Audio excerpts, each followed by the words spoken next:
Today on the Relationship Renovation Podcast, we're lucky enough to have a couple, Derek and Whitney, who've gone through the relationship renovation model. It was like to the point where she's like, hey, I'm going to divorce you. Me getting scared. I'm like, what can I do? Well, we can go to therapy. One of the things that really clicked for me is like, oh, I don't have to figure out everything. They talk about what they learned about themselves and each other. It gives me an opportunity to be more connected to him on like intimate level. And now I've thankfully found a person who wants to love all my imperfections and my perfections. How did you see it affect your like physically intimate relationship? You mind me sharing? What do you mean? What do you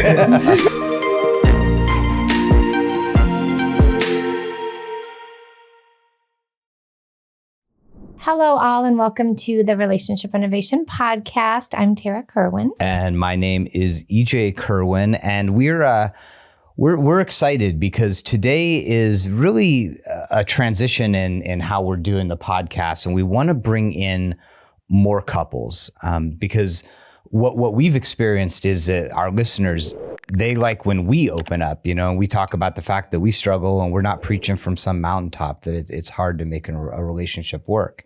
And so today we're lucky enough to have Derek and Whitney come in.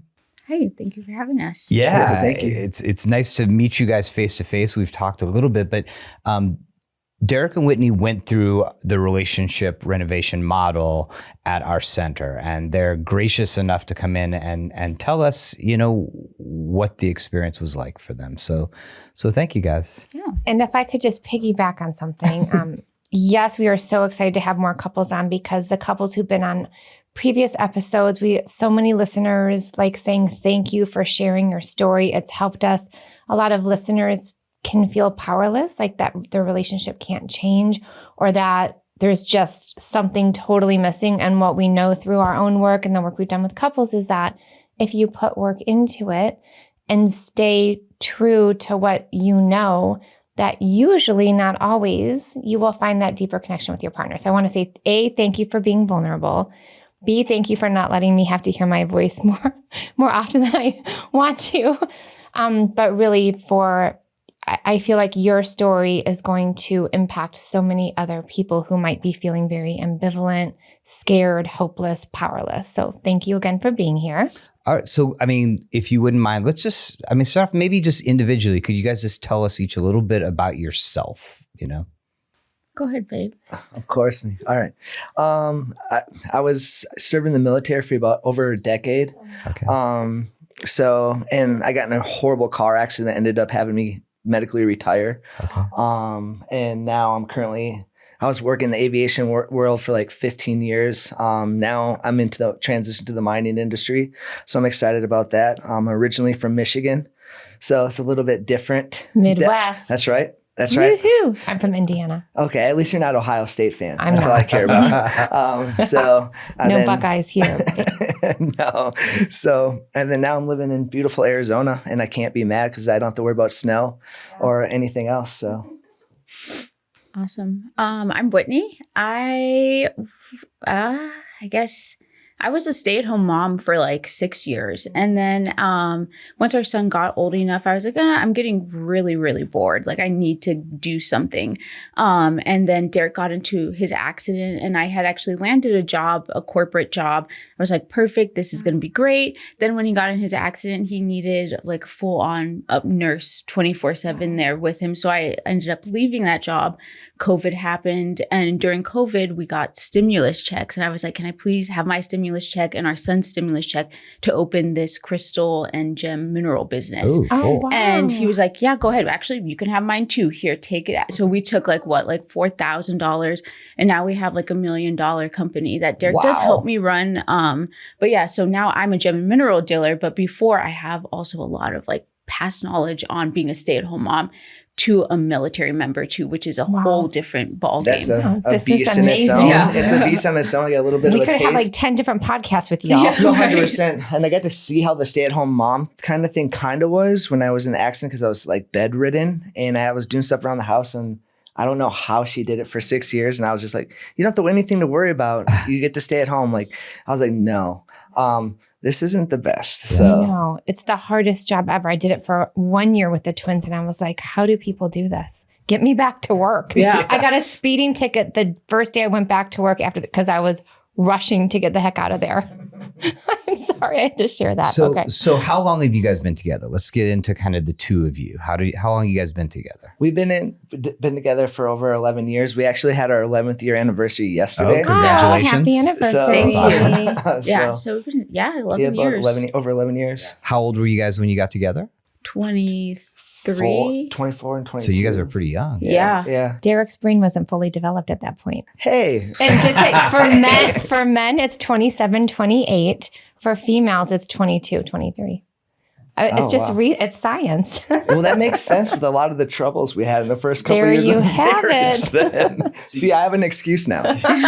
You've been together 11 years. Tell us a little about your family. You have a child, right? Yes. So we have a going to be 11-year-old. Going on 18. And 3 giant dogs. Wow. Okay. So you guys had kids early. Yeah. In your relationship. Yeah, almost immediately. We actually got married pretty early. The military life kind of pushes marriage pretty quickly. Yeah, that means I can get out of the barracks and go have my own house and something. Yeah, get paid more. So we got married 6 months after we met? Yes. And then had our son pretty soon after that. Okay. Wow. That's very similar to us. We got married, went on our honeymoon, and came back pregnant with twins. We were like, what just Fast happened? forward. Yeah. Yeah. Go hard or go home. Yeah. All right. 2 for 1. That's a good point, though. That's a good point. So for the sake of us really getting into it here, what made you make the phone call? What was going on in your relationship when you were like, okay, we got to get some help? Do you want me to answer? I mean, I can answer.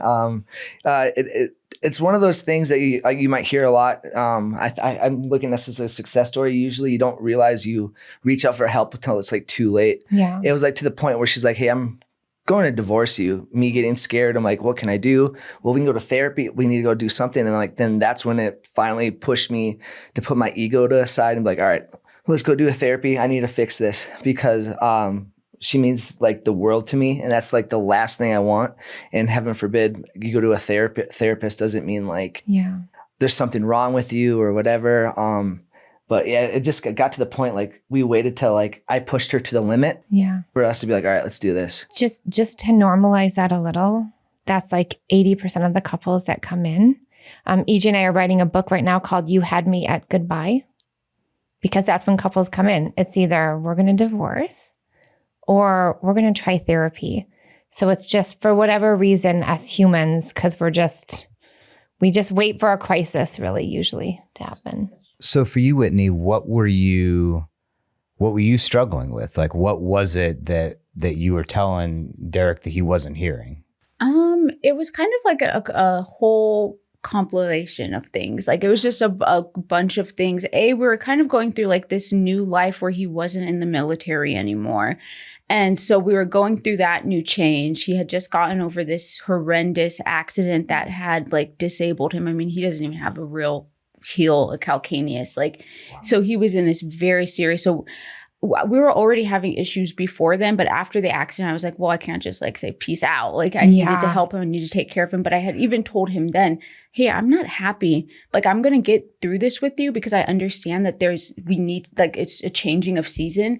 But if in a few years, I'm still feeling this, I'm not doing this anymore. I deserve to be happy and you deserve to be happy. Yeah, this isn't sustainable. Thing. So that had started way years before. And then we had actually tried quite a few therapists, and we stayed with one, and he kind of gave us ways to communicate better with each other, but it just wasn't it. I didn't feel like our relationship was really improving. We were saying, well, one of us does this, or you know, the typical lingo, but we weren't actually able to connect back to each other in a way that I felt was meaningful and worth keeping our relationship with each other.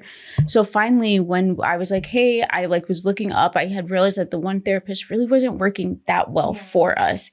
I just looked up something that was kind of attachment styles and looked up that kind of therapy because I really felt like that was a huge issue with us, is that we were just we didn't understand each other. We were just kind of crossing paths. So yeah, that's basically when I decided hey, we have to do something. I don't want to give up on this, but also I'm not willing to be in I guess, constant, tolerable unhappiness. Like Yeah, I just, not we sustainable. needed to change something up. And both of you were willing. You knew that that's what we say too, really quick, for couples that like come in for consultation. They're like, how do we know this is going to work? I'm like, we don't. Yeah. If we did, we would be like, I don't know, on TV or something, because we'd have them. But I said, but here's the thing. If you do decide to leave, it's out of clarity and not fear. And that couples are in such a fear-based place, and then they leave and they don't have the clarity that it does follow them to the next relationship. So our whole, like when we were developing this out of the own train wreck of our relationship, it was like, how do we really get to that core layer to see that clarity, that peace, if it can be healed, so that way you can like move forward in a way that feels good for you as individuals and as a couple and as a family. Because a lot of couples we see have kids too, and it's like that's when you see the kids get in the middle of a messy separation, divorce. But So one of the first things that happens when you get in is you begin to figure out like, what are your goals, right? Like, because if we don't know where we're going, how are we going to get there? Do you guys remember initially like sort of the goals that you set as a couple in the process? I kind of do, because I feel like maybe I'm an overthinker. I'm definitely an analyzer. So I definitely like take a step back and always analyze. Yeah. And when I had taken a step back and kind of looked at our relationship, I was like, Derek's having a really hard time regulating himself, his emotional self, having the like emotional regulation. And I was like, I was always the regulator for him, for the family, for the house. And it was starting to really weigh on me, where I was like, I can't even have emotions because I'm regulating everybody else's emotions. So that was kind of like, for me, I was like, I need for him to have these skills to regulate himself. And that doesn't mean that I'm not there for him when he needs me. But, and like, there was times where like he could not regulate his own self. And so that was something we had to work through as a couple, is me not overworking and him getting to the level where he needed to be, I guess, equal. Yeah. So him functioning more on an emotional level, and maybe you on some level declining and letting go of some of the responsibility. How about for you, Derek? Like, what were some of the goals that you remember? I guess just to bring that stability, because I miss a lot of my son's life, and a lot of our marriage was gone because I was on deployments or something. And when I'm coming in for 3 months and leaving for 3 months, it kind of made some instability in the family. And at that point, with the military mindset, thinking, hey, I'm always right. Respect me because I said so, and not having like actually like listening to people's feelings, and like my son, if he doesn't want to do something, like, no, you're a kid, you're going to do it, but dad, and gives me valid reasons, but I'm not listening to his reason. Yeah. I kind of like, I don't know, I like got some damage there from when I was in the military, because me coming and going. And my goal was to kind of rebuild that relationship, not only with Whitney and I, but with our son, with our son. So that was like the biggest goal, because it just seemed like it was just chaotic, and still can be, but we just have the tools now to like kind of pull back. But Whitney's right. Shout out to you, baby, for I'm still working on self-regulation. I struggle with PTSD, anxiety, depression, not excuse and stuff like that. But like, I'm a constant roller coaster. And then you've like, when we went to therapy, like seeing like the childhood stuff and like, wow, that's actually probably a good reason why I am the way I am. And then looking back at that, like, wow, my dad was like that to me. Now I'm being like that to my son. You might not want to do that. And having those self-realizations and stuff. But until like we started going to therapy, like me going individually to therapy and then in couples therapy, I never really had that like aha moment of like, wow, I can actually be wrong. And it's okay to admit that you're wrong. And like you guys bring up a lot of times when we have struggle in our relationship or our family, it's a learning opportunity. Just twist it to a positive thing. How do we not do this again? So I appreciate you guys for that as well too, because that's always in the back of my head. So well, I have to, because something you said, and to me it's like bravery, but you're like, I had to set my ego aside, which ego is just survival until it's not making us survive anymore. Like it's ruining relationships. But like, do you remember that like shift of like, okay, like if I don't do something, like how did you literally end up showing up for Whitney in the way that you do now? Unfortunately, shout out to all my really good friends. All my friends ended up divorced, whether the military guys and stuff, everybody. I'm like the lone survivor. So I was like, last man standing. Yeah. So like, and I'm listening from their experiences and stuff like that. I'm like, I can't do this. But one thing, what was common with all of them, none of them went to therapy. They're just like, no, I'm good. Yeah. And I'm like, yeah, I am so happy I went to therapy. That's where I'm always really open to talk to anybody. Say like whether I'm at work or school, like if I'm like school boards or stuff like that, is like I'm in couples therapy, but just because you're in couples therapy doesn't mean it's a bad thing. No. You know, and it's good maintaining your relationship and like showing somebody like, wow, you're really confident and stuff like that. I'm like, yeah, but I also struggle with insecurity. I'm in a relationship counseling. We just about to start family counseling. Yeah. I'm strong because I go to therapy and I'm able to voice this and like not internalize everything. But a lot of military members, from my experience, it's just like you put little Pandora boxes away. Oh, compartmentalization's Right. perfect. Yeah. And then when I got in an accident, that's what I was saying, like all those boxes opened. And I was like she was right. Before the accident, we were already on the fritz. Yeah. And then That just exasperated it. Yeah. And then she was a good human being, like, hey, let me get this guy walking and transitioning, and here we are. So one dynamic we see often, right? And I think you're describing it to a T, is like there's one person who's what we would call like the identified problem or the identified patient, right, within it. But we function from a place of it's a system, right? And so I'm just curious, Whitney, for you, like what did you discover? Because you picked him. You've been with them. What did you discover about yourself, about ways in which you were sort of fitting into the system and allowing it to happen? I think I overcared, and not overcared as in like I would do stuff to like just make everybody's life easier except for mine. Like I would purposely like, okay, well, like let's not do this, let's do that, and like very like I would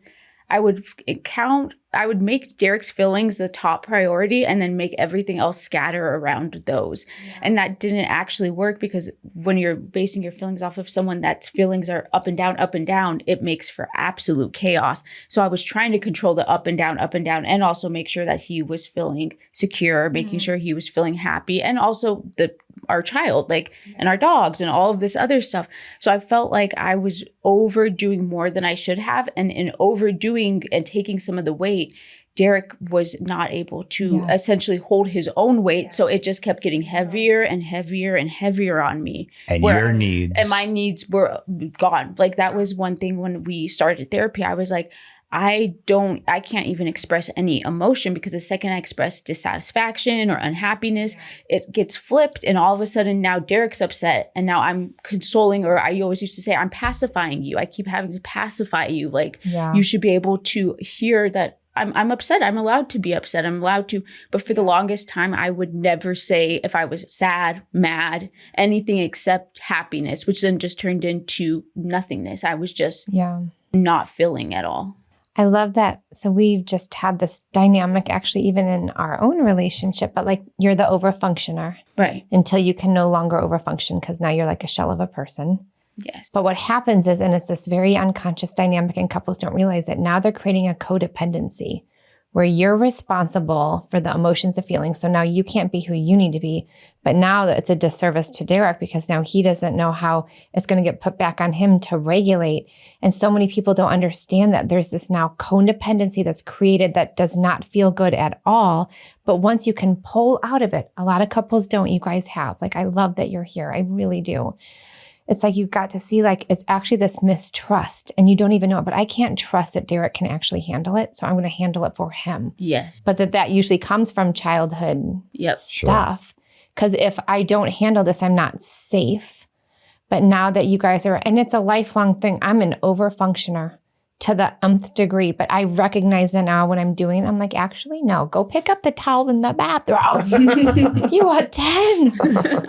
I feel it in my body and I'm like, oh no. Because if I don't, I'm now doing a disservice to my husband or to my kids, because they are fully capable, but you don't think it is because you're just in such an overwhelmed place. And for listeners out there, and if you feel like you're the overfunctioner or the other person you don't trust that your partner can regulate. Like we can all regulate. We just have to have that safety in our relationship to even be able to start to do that. And most of the time, especially if we're not coming from like a safe, secure place, how in the world do we learn to regulate? You learn to compartmentalize. You learn to overfunction, people please. And then it ends up in an intimate relationship and it's like the perfect storm. And most couples are like, yeah, we're not for each other. And they're just like, we're out. And you guys, because of the circumstances, which I just think the universe, whatever, gives you whatever you do in that moment for something, like sharing your story now is just pretty powerful. So what were, because one thing that's important for couples out there to know who are struggling, a lot of people come to listen to the show because they are in it. Like they're not feeling like they have solutions. Like what were like the first couple things you learned or the first couple like tools that you picked up that you were like, oh man, this is freaking useful. Like this is changing the game a little bit. I think for me, at least, for the regulation, staying kind of on that, but not going too crazy on that, is we have a thing called let's chunk this up, because our smallest dog, which is 135 pounds, her name is Chunk. So like when and it's Derek's favorite. Don't tell the other dogs. Come on, don't sell me out like this. I think of the Goonies and Chunk. Hopefully, they're not listening. No, hopefully not. She's a pretty girl though. Chunk, I do love you. But anyway, so like when I feel myself like coming to be like defensive or me starting to get real angry about something, and I feel like myself just not listening to her, and being like, how am I gonna, like she said, because a lot of times I used to switch it like, oh, you have an issue. You just got vulnerable with me. You showed me some emotional, like, hey, I'm not, this is not good for me. Then I'd be like, yeah, but what about the time you did this? Yeah. When I feel myself going down that and I actually have that self like recognition of like, hey, I feel myself getting defensive. This isn't gonna be good. Let's chunk this up. And then, hey, can we talk about this, and making a time and a date for it? I love that has been so useful, like whether it's in 15 minutes or, hey, let's talk about this tomorrow morning. Yeah. But it gives you that time to separate. And then there's been times we've come back and we're like, yeah, there's really not an issue. And I'm really glad we chunked it up. I was just stressed out. I was tired. I So was code hungry. word is chunk it up. Yeah, can we just chunk it up? Yeah. Shout out to Kelby for that. Well, Thank you. what I awesome. love about that is a process, right? Because lots of couples will like stop the argument, but what they'll do is they'll separate and they'll go off into other rooms and just talk about think about how fucked up the other person is, and instead you said you created a process where you chunked it up, you stop, you go apart, you reflect on your own stuff. And then you come back and you come back not pointing your finger at the other person, but instead like sort of like open-hearted, like, hey, this is what was happening. Yeah, and don't get me wrong, for everybody listening to, there's times I'm the chaser. So like, let's chunk it up. Then I'm like, hey, actually, let's not. And No, don't go. No, yeah. So it's not like you're going to like do this, and we're human. We're not perfect. Sometimes you have a little, let's chunk it up, but you don't do it. Yeah, absolutely. But more likely than not, we end up like chunking it up. So, but just because the person, I guess, to have some patience, I'm asking, thank you for having the patience, because I'm usually the chaser, is when you try to like incorporate that stuff and you don't see the other one really like respecting that boundary, to be like, all right. Right. He's doing better, or like whatever, like we actually got to process this is a lot better than we used to be, because it would just be like fight. And it gives like, I love that, because like code word, right? Couples will be like, you need to use your code word. And we're like, oh, that's not how you use That's it. not how it works. No, that's how it works. But I bet Whitney seeing you like, let's chunk it up. Like that shows that you're willing to take accountability, that you're working on regulating, right? And so many couples don't understand this. They think if like something goes wrong, something's wrong with them. Like, when are we taught the skills to not defend ourselves if something's uncomfortable? We're not. So like having to lean in when your partner is suffering, like that's the hardest. We're going against biology. So like what you guys do and continue to do, you're not just evolving your relationship, but it's like your brain chemistry too. Because when EJ is like upset, I just want to like run away. I'm not like, oh, and especially if I'm the one that upset him. But now it's like you keep doing it and you keep learning and you keep growing and gaining a higher level of awareness. It gets easier and easier, but it is never perfect. No, never. right. Like I used like the chasing stuff. I want to, if I see her like upset, I want to fix it. Yeah. Like, how can I fix it? Not realizing, hey, I made her upset, but now you're trying to fix what you just did. Yeah. Well, and then that fixing can turn into a real frantic thing, 100%. right? And it's like, no, I'm trying to fix this, and you're getting more pissed off at me. Like, Yeah. you know, Yeah. I feel Whitney's that. just like, I need you to just hear me Yeah. and just be here with me. We just like, Maybe. it's just like, it's okay for me to be mad. I'm like, no, it's not. I'm like, all right. yeah, it's Remind- okay for me when to she- feel something. Yeah, because she was so emotionally shut down to me. So now when I see her mad, I'm like, it hurts me. And I'm like, all right, she's actually showing emotion to you. She used to be shut down, and like that, what we're saying, she like would regulate everybody. So she would like shut down emotionally. Like, wow, you're actually seeing emotion. Yes, she's mad, but you're actually seeing it. She's Yeah. being vulnerable enough to show you that. Oh, I love That that. this- But that Yes. is tough, to sit in that uncomfortability. And then I can hear Cal be like, sit in the uncomfortability, sit in the uncomfortable. I'm like, can all right, handle it. I can handle it. And then I do. And like, Yeah. Well, because if you do that, then she has the ability to open up in a more deeper level. She feels safe with you. Yep. She feels more connected with you. And it's counterintuitive. It's like, well, if she's upset with me, then I need to stop her from being upset with me. And so what was that like for you when it became more okay to feel complex things? It's definitely a work in progress. I will say that. Like, I feel like as far as like the chunking it up thing, what was nice about chunking it up is like Derek's kind of like the anxiously like attached person, and I'm more of like the avoidant, where I'm like, well, let me go think about it by myself and then come back. I feel you. Whitney. So the chunking it up really gave both of us an opportunity to be like, hey, we're not just leaving each other hanging, but we also are going to give each other space to kind of think through it, because sometimes we would get like these word vomit, kind of like you said, like the snowball effect when we were trying to figure out this one little issue, and now we're talking about something that happened 5 years ago. So like for me, it was definitely a way to connect more with Derek in like a non-physical, intimate way, where like he's allowing me to be sad, mad. Not that I'm mad often, but like I do get like annoyed. Like I'm a girl, like I'm a All woman. feelings are okay. Yeah. But like it gives me an opportunity to be more connected to him on like a intimate level, as far as like I know that he cares about my feelings, and it's not just him trying to fix the problem. It's more about him making sure that I'm good. Well, and another unconscious pattern with fixing, it's like so unconscious, but it's saying like, I don't trust that I'll be able to get through this. So I'm going to try to fix it so I don't have to feel this. And it's like you're telling your own body, I can't handle this. And it sounds like Kelby, who was your therapist through the Relationship Renovation model, was like, actually, you can, Derek. But, you know, sometimes it takes a therapist, a coach, whatever, to like really help you feel that safety that I can handle it. Especially I'm thinking of like all of the military people we've worked with. They are taught to not feel. You cannot feel uncomfortable. You cannot feel vulnerable. The definition of vulnerability in the encyclopedia is like putting yourself at risk for like attack. Right. Like, oh, let's just be vulnerable in relationships. Like, no thanks, I'm good. So I wanted to ask you this because I know for us it was like a change agent when we recognized, oh, there's like a ton of like childhood unmet needs playing out in our adult dynamics, some negative core beliefs, and we go through this whole communication series, identifying triggers, going to the negative core beliefs. Do you recognize pre-coming in to now what there's usually like 2 or 3 negative core beliefs operating under all the stuff that make us kind of hide out? Did you become more aware of what those negative core beliefs were? I think for me, I'm very much, which worked great with Derek being in the military and being deployed 3 months on, 3 months off type deployment, that, it's fine. I can figure it out myself. I don't need anybody to help me. It's okay. I'll figure it out. And I was figuring it out for 6 years by myself, essentially.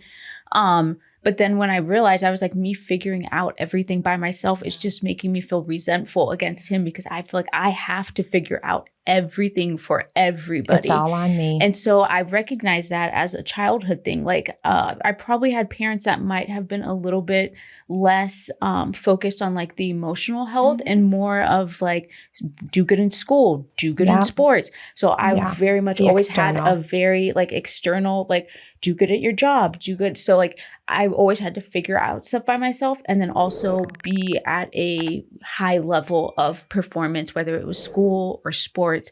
So that also came in where I was expecting Derek to be at a high level of performance because I was. High and I level of him, responsibility. Yes. Independently, it sounds like. Independently, which is hard, especially if you have someone that's kind of the opposite. So I'm like, well, why can't you figure it out? Like Exactly. I figured it out. You can't figure it out. And I recognize that no, he shouldn't have to figure it out by himself. Like I shouldn't have to figure it out by myself. We're a team and we can figure it out together. Yeah. And that was one of the things that really clicked for me is like, oh, I don't have to figure out everything by myself. It's okay to ask for help. Right. Which is hard for me. I hate asking for help. I hate it.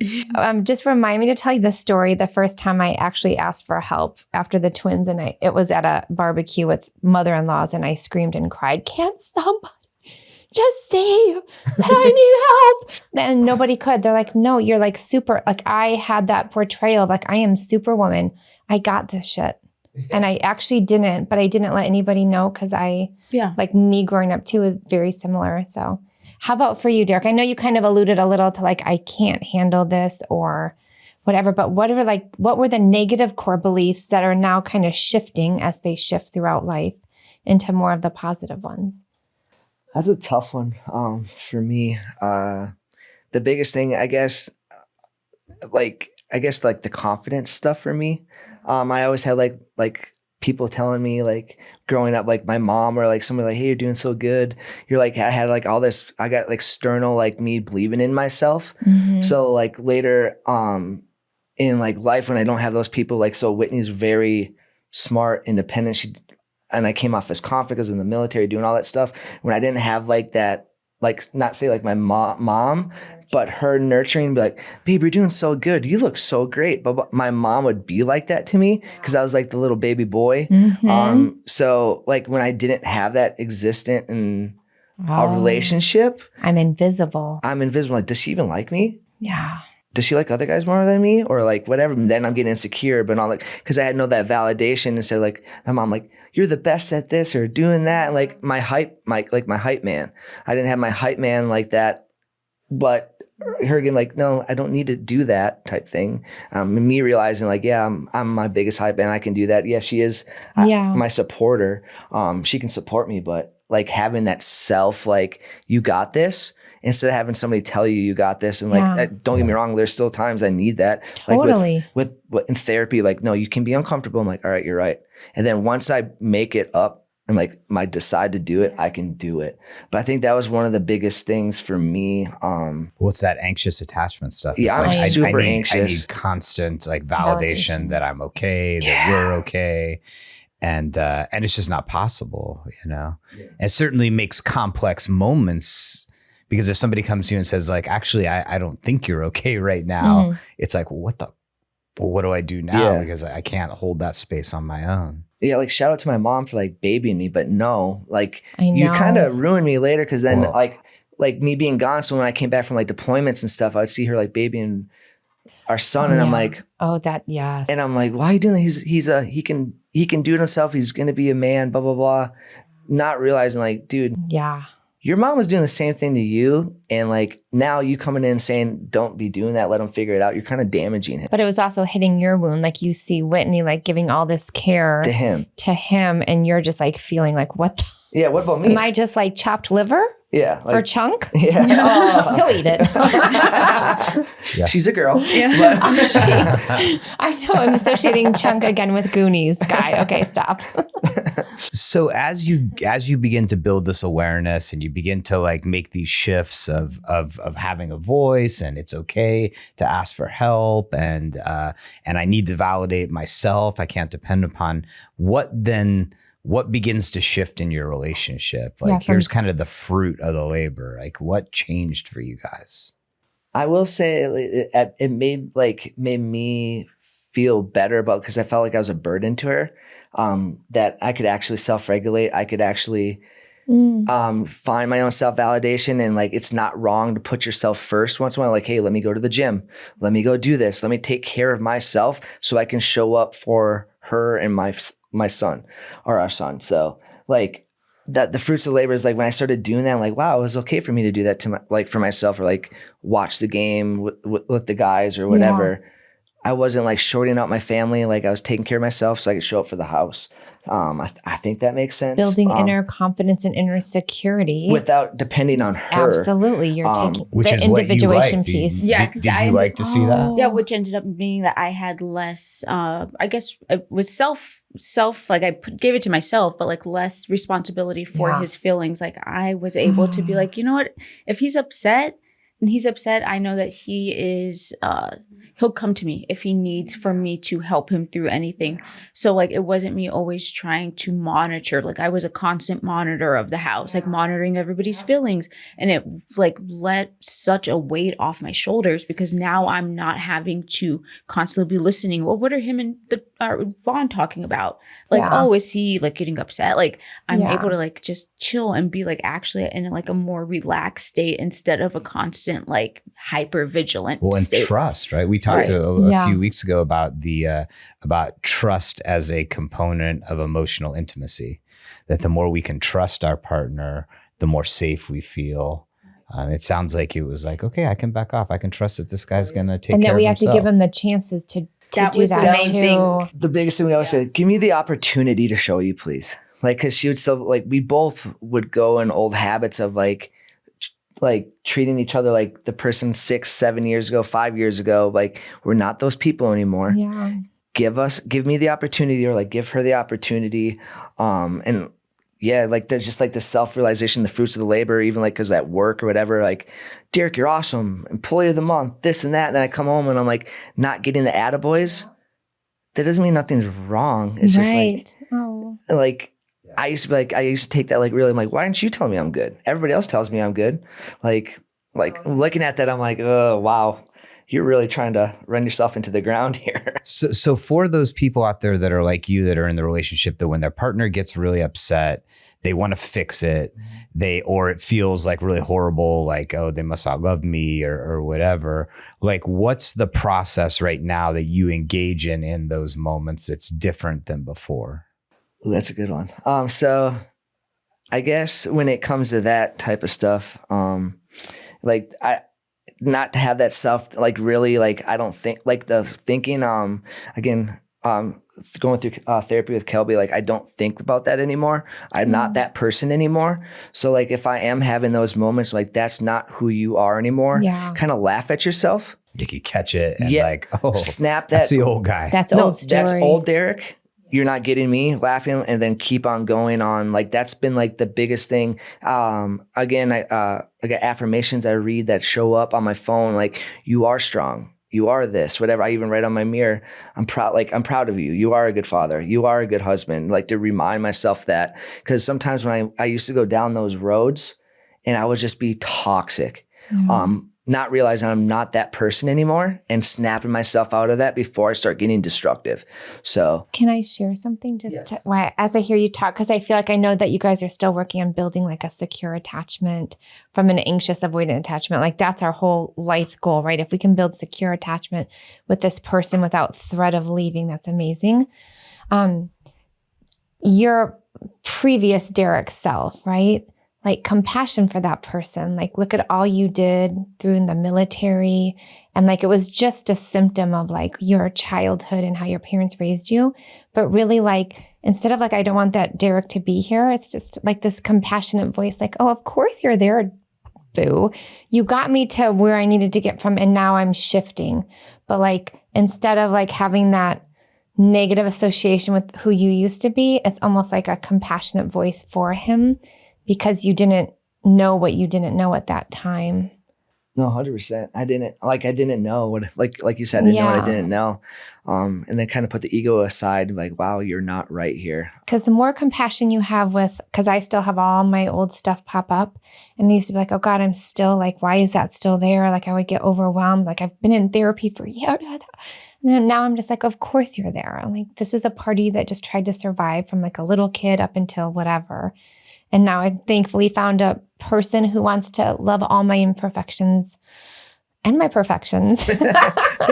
All right, so I got one for Whitney. So, okay. Because we talked about how like a lot of times you see parallels with different couples, and that maybe we share some traits. So, how do you differentiate between when you're being emotionally avoidant and when you're just regulated? Because for me, that's one that I still have where I'm like, oh, I'm fine. And I'm not fine. I'm just like totally avoiding it. I'm avoiding an uncomfortable moment, and I'm not admitting that in some ways I'm not. So how do you figure that out? It's not easy. I will say that. It's at first, because I go through like a whole like diagnostic basically in my head, and usually the first thing is like if I hear something, I'm first like, well, okay, how do I feel about that? Like, how do I actually feel about it? And then if for a second I'm like, oh, I don't want to tell him that, it's going to piss him off or it's going to make him upset, then I'm like, you might need to tell him then, because like, what's the worst that can happen? If he's upset, then he's upset. I should trust in him that he is going to be able to regulate himself, and it's not going to come back onto me. That's a lot easier said than done, because sometimes I'm like, never mind, I don't want to say it. But also I feel like just kind of knowing how I actually feel and kind of like having like that, okay, but how do you actually feel about it? And is this coming from a spot of you just want it to get done, or are you genuinely trying to like fix the problem? And if it's something where I feel like we need to fix it, or like it might upset him, but the actual end result will be so much better, then I'm like, okay, let me say it. Do I always do that? No, because sometimes I'm like, I'm tired, and if it does turn into an argument, I don't really feel like doing this. So I'm like, I'll be like, let me think. And usually I'm sure Derek's noticed, but I'll be like, let me think of a nicer way of saying it. Because sometimes my thoughts are way more harsh than my... But I'm like, just say it straight up. And then it's usually not as bad as what it's supposed to be. But. Right. But do you still find yourself in the game of like, when's the right time to talk about this? Oh, today's not a good day for it. I feel like it's all the time for it. All the time. That's funny that you said that, because the other day, not the other day, like a couple months ago, we had just got like a new car, and I was driving it, and the way that it was turning, someone almost hit us. So I hit the curb, and he had a really bad day at work. And I was like, what am I going to tell him about this? Like, I have to tell him about it, but like, when am I, because I had a bad day at work. Clicking in the steering wheel. No, it didn't mess up the car or anything, but like I was like, I don't know when to, like, I'm not trying to upset him. And at that point I was like, maybe I should just tell him. So I try to, also I have ADHD, so sometimes I will legitimately just forget about it. Like, and so it's mainly, I'll just try and tell him almost immediately if it's something. There are some times where I'm like, this might not be the appropriate time. But I always either like I'll write a note in my phone and be like, and then in the morning time, like either because maybe our son is in the living room and it might not be an appropriate conversation. Then I'll usually like tell him later about it. But I do kind of struggle with, should I tell him? Is it a good time? But I feel like but the most important thing is that you're taking the emotional risks more than you used to build trust that both of you can be vulnerable and that you can handle it and that you can handle it. Yeah, before she wouldn't say anything because she didn't think I could like handle it. Oh no, EJ used to do that to me. But sometimes we're also like, we think it's because the other person can't handle us because we don't really want to fucking deal with it. Right, I don't want to like, I want to like, it'll go away, like whatever. or like what I want doesn't matter. Nobody gives a shit anyway. So like, why not just meet my own needs and, okay, so what? I just so many parallels. Yeah. That's the thing. Yeah. Couples feel like they're alone in it. Like, see, I thought you were judging me right there. Oh, we have to test the assumptions. Test couples, like we're not alone in it, right? We go through it. It's why EJ and I felt compelled to do podcasts. We didn't know it would grow so big, but like we're not alone in it and you're not alone in it. And there's so many things like let me ask you this. Because it sounds like you guys came in at like a breaking point. What was your process of that compassion building for one another? Because normally when couples come in, it's like, unless you change totally, this is not going to work. And somehow throughout the process, compassion starts to build. And then that's when changes can happen. Like, how did that happen for both of you? I think mostly it was like when I really saw Derek trying to put in the work, like to improve our relationship. And I always like would tell him, like, I'm not looking for perfection. I'm looking for progress. Like, I just need for us to be progressing. I can't just stay at this standstill. So when I really saw him putting in the work, I almost like, I don't want to say intellectualize, but I kind of did. I'm like, okay, well, he's had all of this stuff from his childhood. He's had all of this. I have to treat him like I would treat like any other person. Just because I know him so well doesn't mean that those things aren't affecting him. And I need to give him an opportunity and not just immediately like just, all right, I'm gone type thing. You believed in him. Right. And I saw like the changes. I mean, even today we're like all the changes. I'm like, okay, see, this is progress, not immediate perfection, because that's impossible. And I even told him like, it's going to be impossible for me to be perfect all the time. But like, just if we can progress together, we'll eventually make it down the road. Absolutely. We just have to slowly do it. And of course there's speed bumps and there's, traffic and there's other stuff along the road. But like I felt like when we both started seeing changes in each other that came almost like naturally, I want to say. I agree. At first it wasn't. At first it was not natural. At first it was like, okay, I had to really think about doing it and be like, let me give him an opportunity. Let's see if he messes this up, and then giving it to him, and then him not messing it up and being like, okay, cool, check mark. He didn't do it this time, and then doing it again, and then being like, he didn't do it this time, and then again, and then he kind of messed that up, but he tried. So we'll give him up, and seeing like time and nobody giving bats it. 1,000. Like, if you bet 1,000, you're a stud. I'm like, hearing flexibility. Yes. Like there was flexibility that we're just starting off. It's going to be clunky. We're not going to get it right. We're going to learn new skills that kind of feel like, what do you mean we have to say, I feel this when this happens? Yeah. No, you just did this and that sucked. And not expecting perfection. And yes. So flexibility is so important. Like I have one couple I've been working with for 4 years, and we're just starting the relationship renovation model. But 4 years, they've built emotional safety. We can now go into it. Like it doesn't matter how long it takes. It's like the motivation that you just want to, that you deserve an awesome relationship, and that we have two unique people coming together that have our own baggage. I had a lot of it. I had the extra jumbo. And, but we're trying to sort it out together because we're in it together, and the believing in each other. And I think as a society, we're too quick to be like instant gratification. And if it's not, like, see you later. And like, I don't know, that's why we do what we do, and just love seeing how you guys were able to connect more. Like you said, it's a work in progress. It always is with us too, but it's like freedom now, right? There's not that threat of, it's like, I hear your story and I feel like your nervous system was just like hijacked consistently. Right. And now you're like, oh. Yeah, I can breathe a little bit. I mean, I still get hijacked, but now I'm going to like, let him man the plane. So one final question, because we've talked a lot about the, some of the old childhood stuff and negative core beliefs and building trust. But a lot of times what brings people in is they're also like intimately sort of disconnected. Like, how did you see all of this like sort of more deeper emotional work? How did you see it affect your like physically intimate relationship? You mind me sharing? What do you mean? What are you gonna share? I'm Mr. Hugger. I'm the hugger. I'm the kisser. I'm Mr. Physical let's affection. physical. So when I wasn't getting it, I thought something was wrong, like with her, and blame shifting, not realizing my actions was making her more emotionally disconnected from me, which you don't have the emotional safety. Why would you get vulnerable and go behind a door with somebody? Like you don't do that. So and then when we started therapy, because you went through droughts and stuff like that, I'm like, we're in therapy. Why aren't we getting physical? Again, looking for that perfection just because we're doing that. Yeah. Give me my needs. Validation. Yeah. Validate my needs of saying, hey, you're good enough. You're hot enough. Let me have sex with you. Yeah. And kind of pulling back and not looking for that perfection, and kind of giving it some time, because she's worth it to me. So I'm worth any time. So I'm when I would sit there of thinking wow, we haven't had sex in a while. I'm yeah, but she's worth it.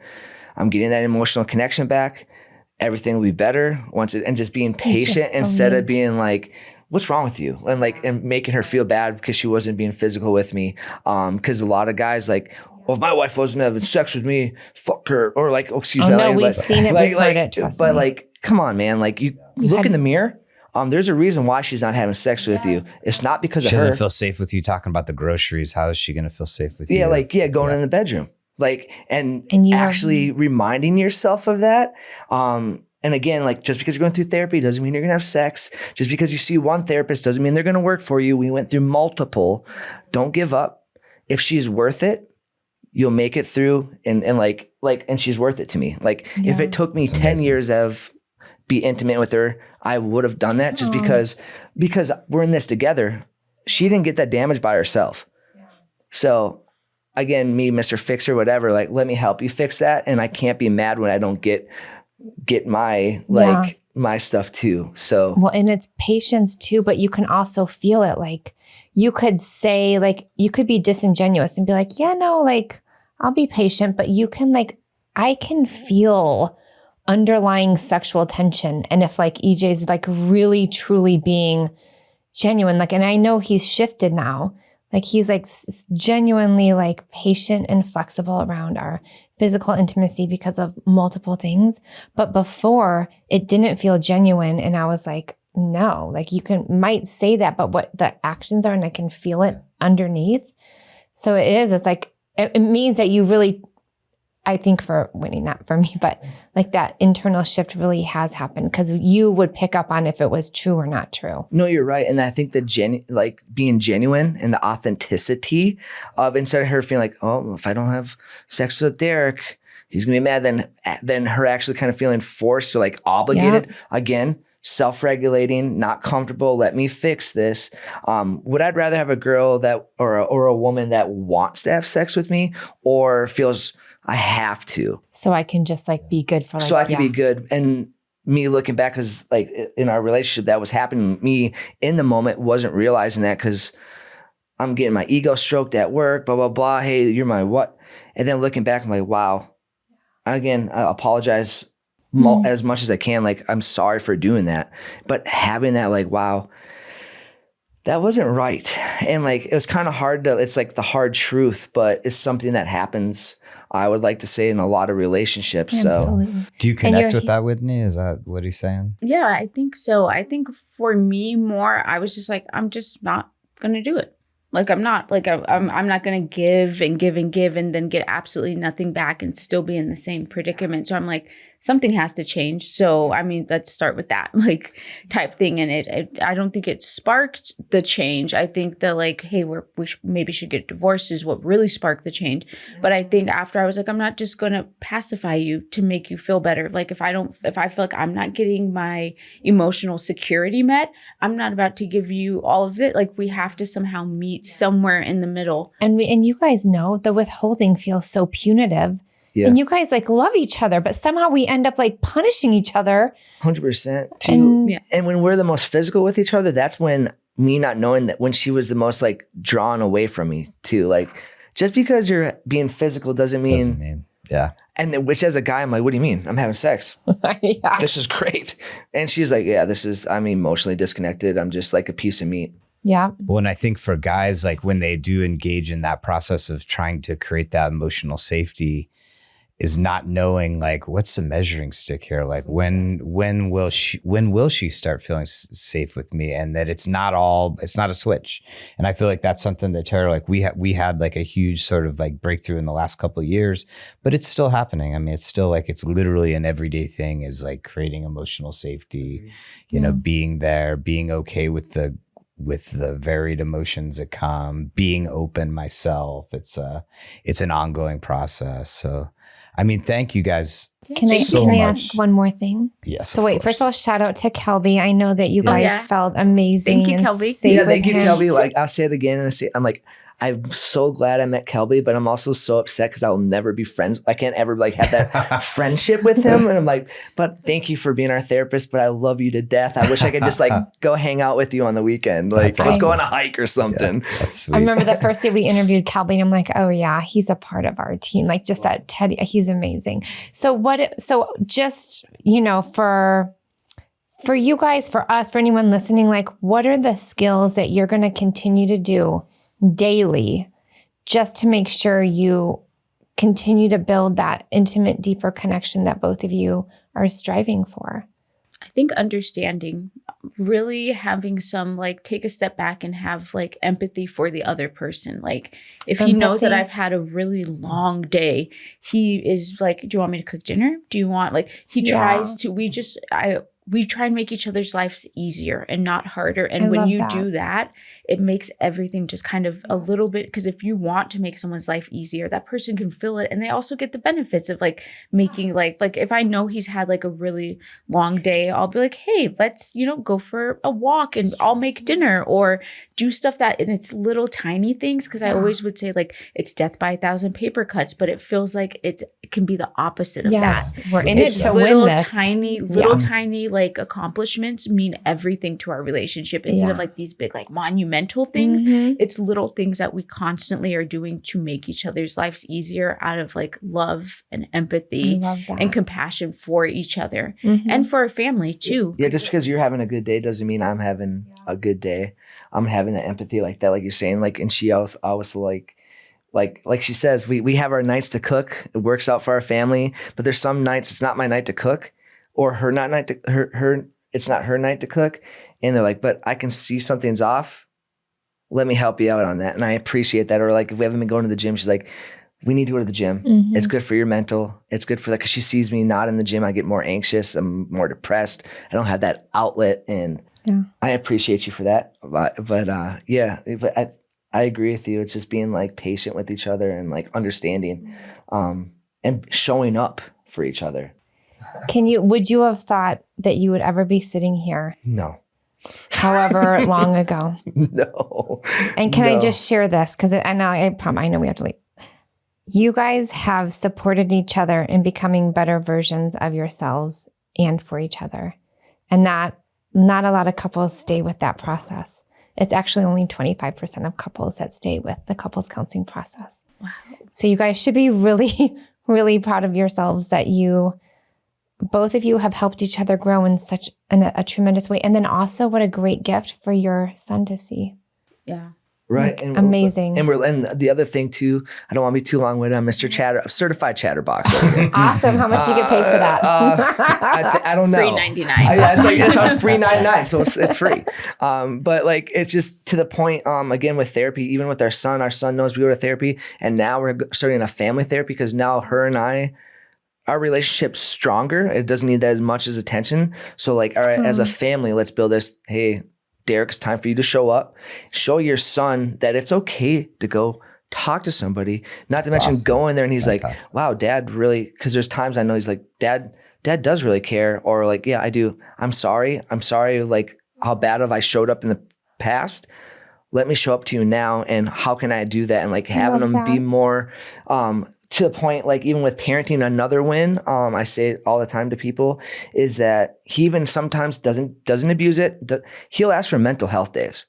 And I'm like, because he might be just tired at school or whatever. Yeah, he just knows. He's like, hey, Mom, Dad, have a mental health day. I'm like, absolutely. Like, and having that, like, he already has an emotional intelligence, probably just as much or more than me at 10, to be like, hey, I need a little moment. Well, that's the whole goal, right? Is like that we continue this evolution in a positive way, that we become better and then our kids become better. And I mean, that's amazing. Yeah. Thank you. That changes both. The world. It really, thank you, Derek and Whitney, for being here, for sharing your story. And I love you guys. I love your energy. I know it's always continued work, but that's what we keep doing. So thanks for it's like a part of our little community. And just I related to both of you in so many different ways, and feel grateful. Yeah.